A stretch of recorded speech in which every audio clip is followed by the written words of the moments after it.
Hey everybody, welcome in. I'm Sunday Eli, and today I'm joined with the beautiful Cindy Robinson, former NCAA track and field athlete, formerly with the NBA Pelicans and NFL New Orleans Saints, and now currently with Bleacher Report. So I'm excited to talk with her about her journey in the sports industry, give you guys some tips and tricks on what to do.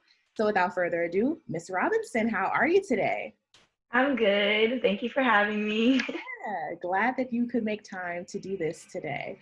So let's just kick things off. Tell us in your words, how did you get into the sports industry, the sports journalism industry? Basically started from college where I initially went into college wanting to be a lawyer and I wanted to pursue sports and entertainment law, but I got to school and was like, I don't know if this is something I want to do for another 3 years.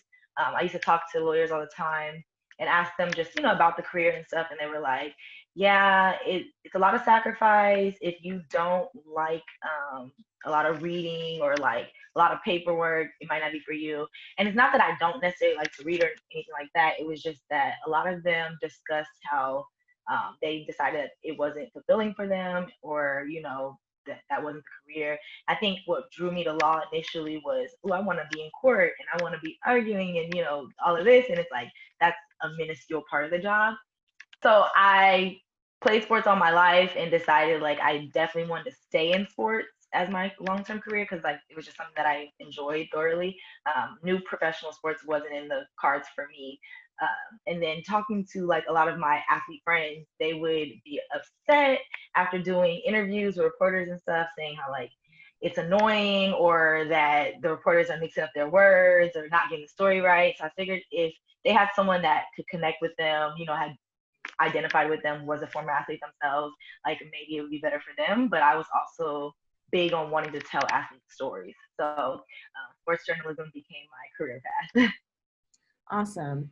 And so you have experience working in the NBA, you have experience working in the NFL, you also have your master's degree, and now you're with Bleacher Report. So tell us a little bit about your journey and what you're doing now.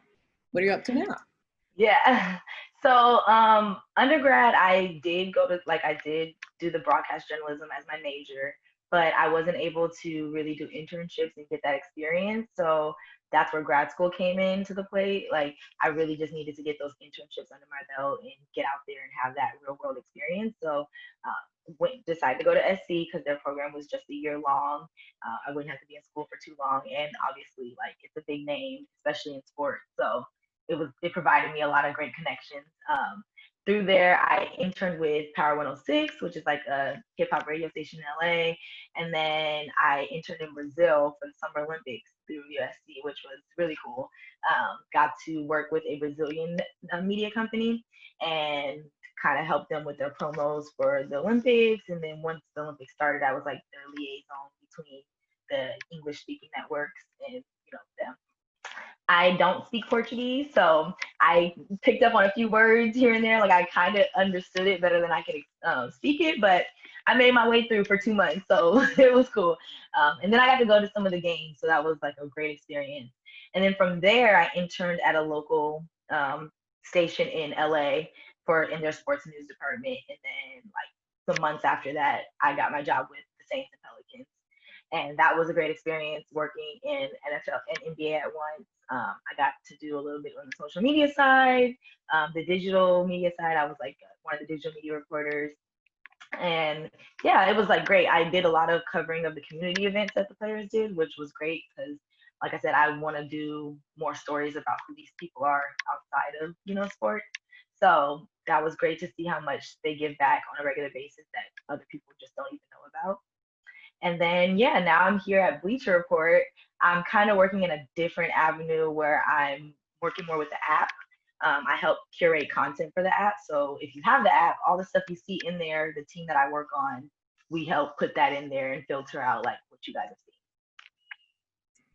That's exciting. And it all kind of blends together too, because working in Brazil and then in New Orleans and with Bleacher, there's all that thread of digital. And like I had a conversation with Danielle Smith, she's formerly with The Undefeated, and she was telling me that your journalism skills are so broad. Like the traditional ways that we have always kind of looked at them for newspaper or for television, traditional like local news. Those skill sets are adaptable to so many environments now. And so like you're really seeing these like awesome powerhouse trained journalists working in these great capacities behind these brands that are filtering out the content that people are obsessed with. So like the format has kind of changed and evolved into what it is now, but it's something for people to think about, especially if you're watching this and you're in school right now, or you're thinking about, you know, wanting to change into a career like this. Your journalism skill sets are applicable to so many different environments. So definitely remember that. Yeah, that's 100% true. There's so many jobs now, especially in the social and digital world. Like so many things you can do, especially if there's like a specific genre you want to work in, sports, entertainment. There's just so many avenues to, like you said, apply that journalism skill to. So yeah. Mm-hmm. Yes.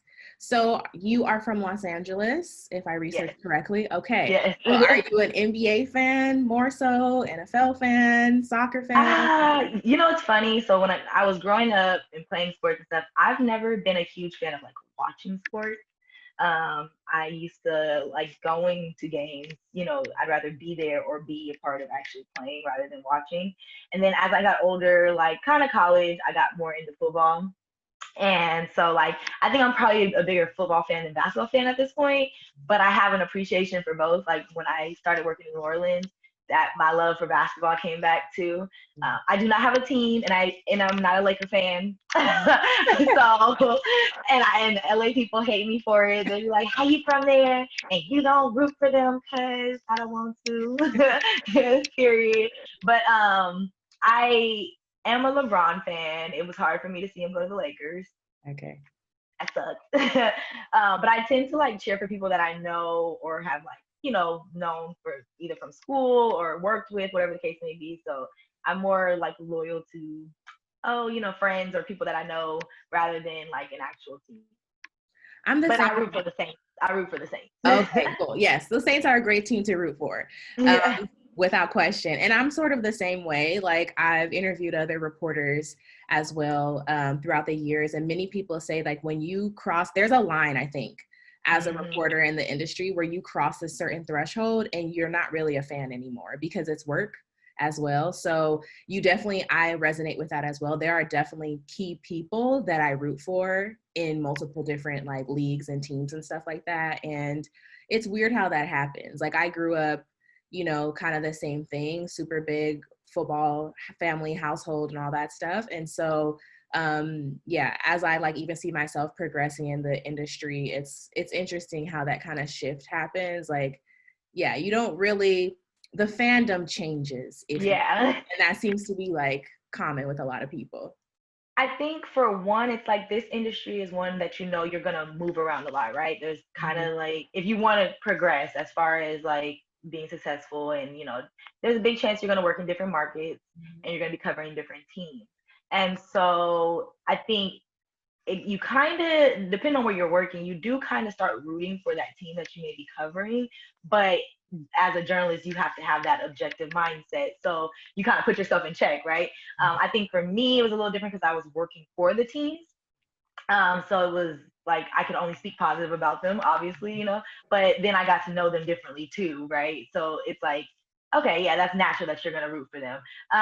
But yeah, I think having that objective mindset makes it easier for you to navigate in this industry because you don't have that quote unquote loyalty to anybody or feel like you have to bash somebody because you're rooting for a different team. But I know people who grew up with their, you know, favorite teams are deep down, it's still there. You know, they're still hoping to see them win and stuff. Yeah, I resonate with that. So with the NBA finals, since we're in that season right now, who do you think, any predictions? Do you have a favorite coming out of the finals? So I love the underdog stories. So Miami pushing them as far as they can, I'm here for it.